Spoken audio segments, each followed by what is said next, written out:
प्यारे विद्यार्थियों, आप सभी को मेरा नमस्कार।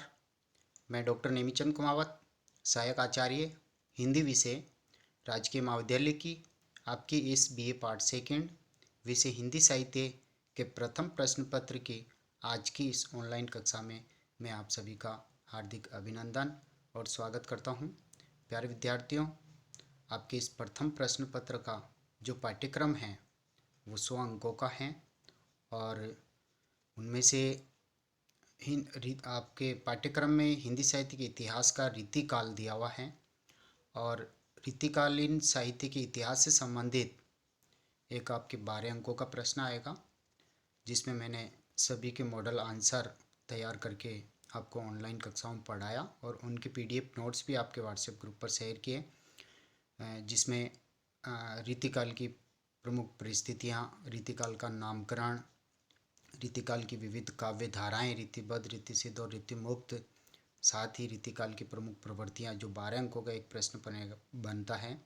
ये समग्र पाठ्यक्रम मैंने पूर्ण कराया, 12 अंकों का पाठ्यक्रम, साथ ही 16 अंकों का जो पाठ्यक्रम बनता है आपका निर्धारित किया हुआ है, जिसमें रस संप्रदाय हैं, रीति संप्रदाय हैं, जिसे रीति का अर्थ, वैदर्भी, गौड़ी और पांचाली, ये 3 प्रकार, इनके ऊपर मैंने आपके मॉडल आंसर तैयार करके आपको पढ़ाया। साथ ही रस के प्रमुख अवयवों पर मैंने नोट्स तैयार करके आपको पढ़ाया और रस निष्पत्ति के जो 4 सिद्धांत है उनके ऊपर भी मैंने मॉडल आंसर, यानी जो भी पाठ्यक्रम मैंने पढ़ाया वो सभी मॉडल आंसर तैयार कर करके आपको ऑनलाइन पढ़ाया और उनके पीडीएफ नोट्स आपके व्हाट्सएप ग्रुप पर मैंने शेयर किए। तो ये 16 अंकों का जो पाठ्यक्रम है आपका रीति संप्रदाय, रस संप्रदाय, साथ ही नायक नायिका भेद के ऊपर भी आपका उत्तम कोटि का प्रश्न बनता है, जिसके मैंने नोट्स तैयार करके आपको पढ़ाया। नायक नायिका भेद निश्चित तौर पे प्रश्न विश्वविद्यालय की मुख्य परीक्षा में आता है, या रस के अवयव या रस निष्पत्ति, इस तरह से ये जो सिद्धांत विषयक जो एक प्रश्न आपका है वो 16 अंकों का है। इस पाठ्यक्रम को भी हम पिछली ऑनलाइन कक्षाओं में पढ़ चुके थे। साथ ही 8-8 अंक की आपकी 3 व्याख्याएं, आपकी जो ये पाठ्यपुस्तक रीतिकालीन काव्य जिसमें 8 अध्याय हैं, तो आपकी 8-8 अंकों की 3 व्याख्याएं आएगी, यानी कुल मिलाकर के 24 अंकों की व्याख्याएं हैं और जो 6 अध्यायों पर आधारित होगी, यानी कुल 8 अध्याय हैं, 6 व्याख्याएं आपके आएगी, 6 में से 3 आपको करनी है। यानी प्रश्न पहला जो होगा क ख ग, इनमें 2-2 में से एक एक व्याख्या करनी है और 6 अध्यायों में से 6 व्याख्या होगी। इसी तरह से 3 आलोचनात्मक प्रश्न होंगे 16-16 अंकों के, और उनमें से भी 6 अध्यायों में से 6 प्रश्न होंगे, यानी प्रश्न नंबर 2 उनमें भी 2 प्रश्न होंगे अथवा में, प्रश्न नंबर 3 इसमें भी 2 प्रश्न होंगे और प्रश्न नंबर 4 इसमें भी 2 प्रश्न होंगे, यानी दोनों में से एक एक आपको करना। और 8 अध्याय है कुल, उनमें से 6 अध्यायों में से 6 प्रश्न बनने।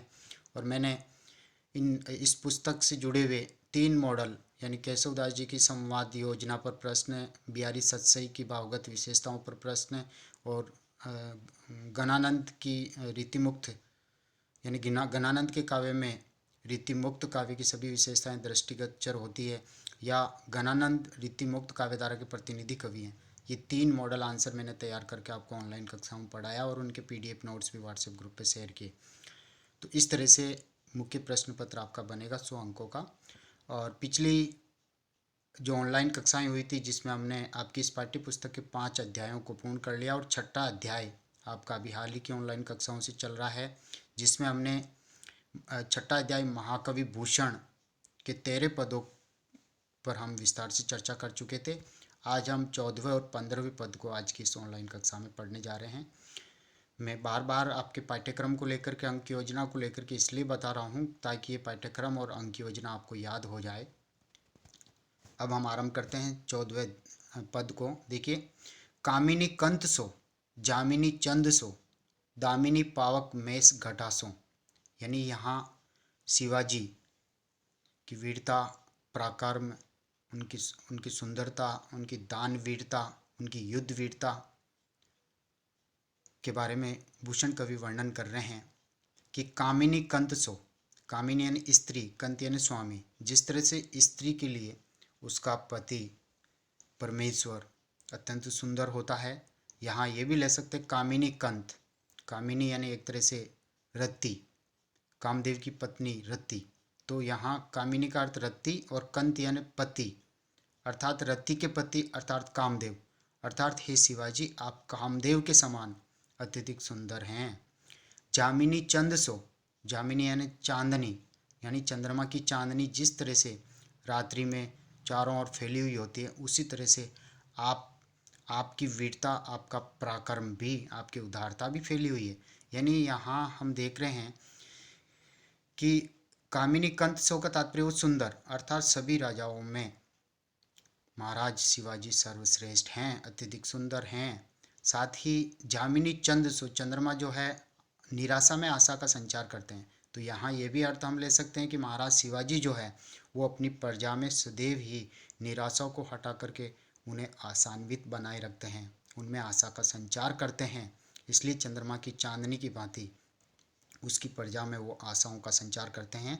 दूसरी पंक्ति है दामिनी पावक मेघ घटासो, दामिनी यानी जिस तरह से बिजली, पावस यानी वर्षा ऋतु, मेघ घटा यानी बादलों की घटाओं के बीच में से जिस तरह से बिजली चमकती हैं, उसी तरह से बिजली की भांति ही आपकी शोभा और आपकी सुंदरता सदैव चमकती रहती है बादलों के बीच में। अब यहाँ बादल हम ले सकते हैं कि चारों ओर का जो अंधकारमय जो वातावरण है, औरंगजेब मुगल आदि के द्वारा जो आतंक फैलाया गया था, उस आतंक रूपी उस अंधकार में आप बादलों के बीच में चमकने वाली बिजली के समान आपका पराक्रम सदैव वहाँ प्रकाशित होता है, सबको आप अपने अधीन बनाए रखते हैं। फिर हैं कीर्ति दान सो, कीर्ति यानी आपका जो यश है, दान यानी जिस तरह से एक दानवीर होता है जो सदा ही दान करता रहता है, उसी तरह से उसका यश फैलता है। तो आपका यश भी आपकी दानवीरता से फैला हुआ है, आप महान दानी हैं, आपका कीर्ति दान करने से आपका यश सर्वत्र फैल गया है। सुरति ज्ञान सो, सुरति, सुरति का तात्पर्य प्रेम करना, ज्ञान सो अर्थात आप सदैव विद्वानों का सम्मान करते हैं, विद्वानों से प्रेम करते हैं, आप इतने बुद्धिमान और ज्ञानी हैं कि आप विद्वानों को भी शरण देते हैं, आश्रय देते हैं और ज्ञानियों से प्रेम करते हैं, इसलिए आपका व्यक्तित्व जो है भव्य व्यक्तित्व है। प्रीति बड़ी सम्मान महासो, प्रीति बड़ी यानी कहने का तात्पर्य आप वास्तव में आपके इस प्रेम व्यवहार को देख करके ज्ञानियों से प्रेम करना, उदारता दान से प्रेम करना, तो आपकी इस प्रीति को, आपके विद्वानों के प्रति आपके इस बढ़े हुए प्रेम को देख करके सम्मान महासो, आपका तो महान सम्मान होना चाहिए, आप तो सम्मान रूप में पूजे जाने चाहिए। भूषण, भूषण भूषण सो तनई, तनई यानी स्त्री, और भूषण सो यानी आभूषणों से, अर्थात कहने का तात्पर्य एक स्त्री की जो सुंदरता है, शोभा है, वो आभूषणों से ही बढ़ती है। जब तक वह आभूषण धारण नहीं करती तब तक उसका सौंदर्य नहीं बढ़ता। उसी तरह से नलिनी नव पूषण देव प्रभासो, पूषण देव यानी सूर्य देवता, प्रभा यानी चमक, अर्थात प्रातःकालीन उदय होते हुए सूर्य की किरणों से ही नवीन नवीन कमलिनियाँ खिल जाती है।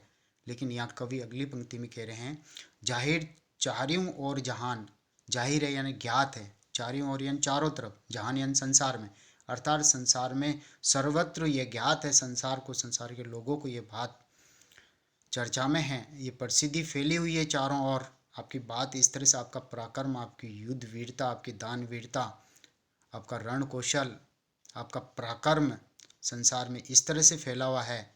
लसे हिंदुआन, लसे यानी सुशोभित होना, हिंदुआन यानी हिंदुस्तान, अर्थात सारा हिंदुस्तान ये जानता है कि लसे हिंदुआन खुमान शिवासो, खुमान यानी राजा, अर्थात महाराज शिवाजी के द्वारा ही संपूर्ण हिंदुस्तान की रक्षा होती है। इसका रक्षण केवल आपने अपने तलवार के बल पर, पराक्रम और बल पर आपने किया है। यानी आपने औरंगजेब के द्वारा, मुगलों के द्वारा जो हिंदू धार्मिक आस्था को जो खंडित किया, उसका विरोध केवल आपने अपनी तलवार उठा करके किया, यानी वेदों को जलाने से आपने बचाया। इसी तरह से जो ब्राह्मण चोटी रखते थे उनको कटने से आपको बचाया, सेनाओं की रोजी रोटी की आपने रक्षा की। साथ ही ब्राह्मण वर्ग जो गले में जनेऊ धारण करते हैं उसकी आपने रक्षा की, और सभी के गले में एक तरह से जो कंठी माला वो धारण करते हैं उसको भी औरंगजेब ने उतरवाया था, धर्म परिवर्तन जबरन वो करवा रहा था, लेकिन उसके आतंक को आपने अपनी तलवार के बल पर रोका और हिंदुत्व की आपने रक्षा की, हिंदू धर्म संस्कृति की आपने पूरी तरह से रक्षा की। इसलिए पूरे हिंदुस्तान पर आपकी प्रसिद्धि छाई हुई है, सारा हिंदुस्तान एक तरह से इस बात से परिचित हैं कि हिंदू जो है वो पराक्रमी राजा महाराज शिवाजी से ही रक्षित हो सकता है। उन्होंने ही इस हिंदुस्तान की धर्म और संस्कृति की रक्षा की है। अगले पद की ओर हम आगे बढ़ते हैं। अगला पद 15वां पद है ये। देखिए 15वें पद में यहाँ कवि ने जो है पौराणिक प्रसंगों को लेकर के महाराज शिवाजी को महान ताकतवर, महान धार्मिक और एक तरह से पराक्रमी राजा सिद्ध किया है। और यहाँ ये एक प्रसंग ये भी है कि औरंगजेब के द्वारा जब शिवाजी को कैद कर लिया जाता है तो उनके चंगुल से लाखों पहरेदारों के बीच में से भी, दिन के उजाले में से भी अकेले शिवाजी, महाराज शिवाजी उस चंगुल से, उस कैद से निष्क्रमण कर जाते हैं, यानी बाहर निकल कर आ जाते हैं। तो उसी प्रसंग को यहाँ चरितार्थ कर रहे हैं कवि। देखिए तो शिवाजी की बुद्धिमत्ता का यहाँ चित्रण है और वो औरंगजेब के पहरे के बीच में से वो निष्क्रमण कर जाते हैं। उसी प्रसंग को लेकर के कवि यहाँ कह रहे हैं कि दारुण दुगुन, दारुण यानी भयंकर, दुगुन यानी दुगुना, दुर्योधन यम यानी महाभारत के पात्र दुर्योधन, ते यानी उससे, अभ्रंग यानी औरंगजेब, यानी औरंगजेब का जो आतंक है, जो आचरण है, दुराचरण, वो दुर्योधन से भी दुगुना भयंकर था। औरंगजेब ने इस तरह से आतंक मचाया जिस तरह से महाभारत में दुर्योधन ने भी नहीं मचाया। दुर्योधन से भी दुगुना आतंक औरंगजेब ने तत्कालीन छोटे मोटे राजाओं को अपने अधीन करके उनके ऊपर भय स्थापित किया था और हिंदू धर्मों की आस्था को खंडित करने के लिए उन्होंने पूरी तरह से आतंक मचाया था। अगली पंक्ति में है भूषण बनत जग राख्यो छल मढ़ी के। भूषण बनत, भूषण कवि कह रहे हैं औरंगजेब के इस आतंक का वर्णन कर रहे हैं। वो जग राख्यो अर्थात जग राख्यो यानी संसार को रख्यो यानी रखा, छल मढ़ी के अर्थात छल कपट करते हुए उसने, औरंगजेब ने छोटे मोटे राजाओं को जीत करके उनके ऊपर आतंक जमा करके उनको अपने अंकुश में रखा। यानी छल कपट करते हुए उन्होंने कई राजाओं को अपने अंकुश में, अपने अधीन बनाए रखा।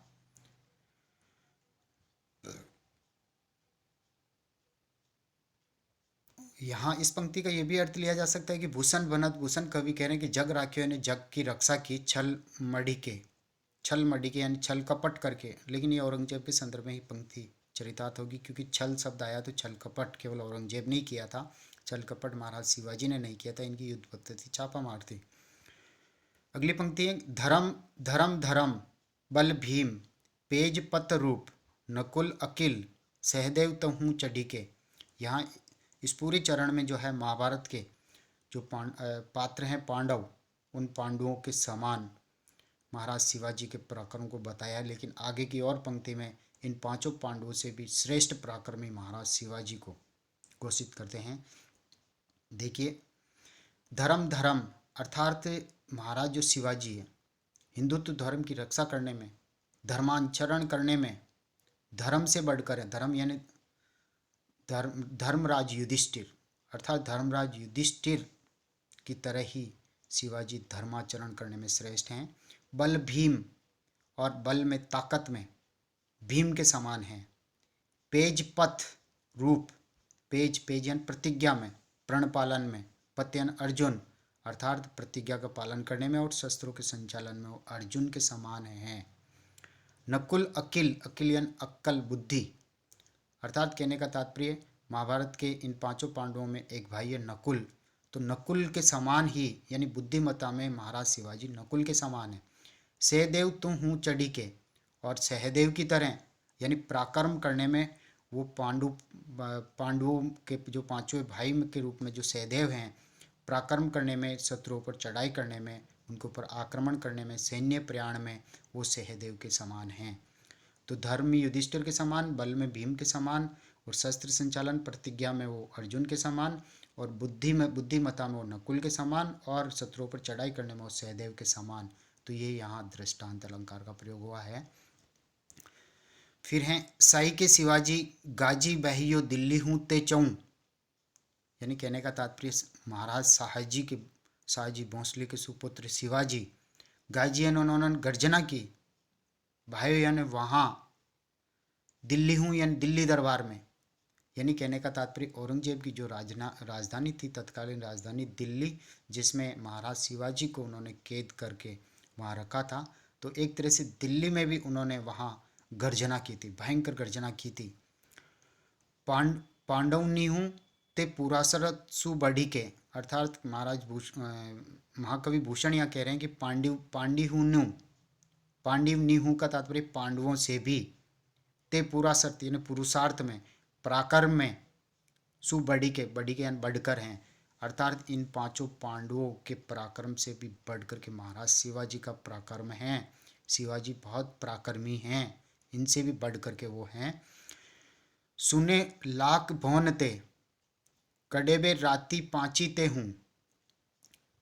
सुने यानी ये सुना है कि लाख भौनते यानी भवन, लाख यानी लाक्षागृह, यानी कहने का तात्पर्य दुर्योधन के द्वारा लाक्षागृह का निर्माण किया गया था, जिसमें पांचों पांडवों को जला करके राख करने की योजना थी।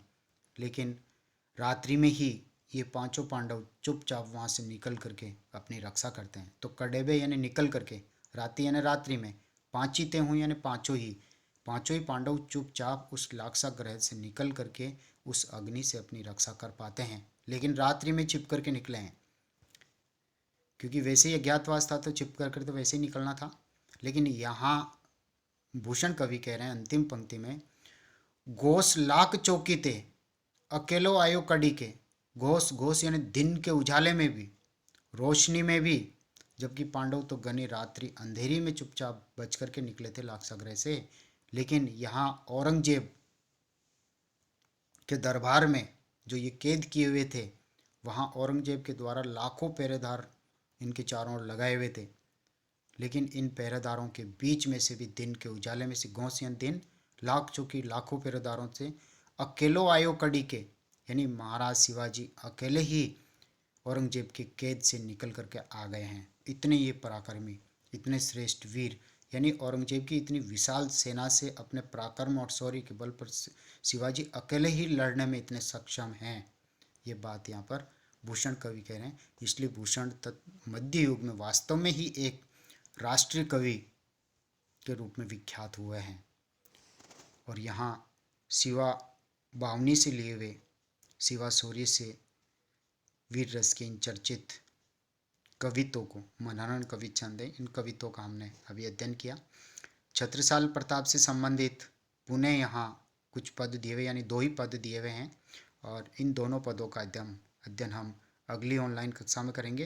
प्यारे विद्यार्थियों, आप पहली बार इन YouTube चैनल को आप देख रहे हैं कॉलेज के, तो आप जैसे वीडियो को लाइक करें और कॉलेज के इस YouTube चैनल को आप सब्सक्राइब जरूर करें, क्योंकि सब्सक्राइब करने पर ही महाविद्यालय में आपकी ऑनलाइन उपस्थिति सुनिश्चित हो सकेगी। तो प्यारे विद्यार्थियों, आपको बहुत बहुत धन्यवाद। आज की इस ऑनलाइन कक्षा को यहीं समाप्त करते हैं। जय हिंद, जय भारत,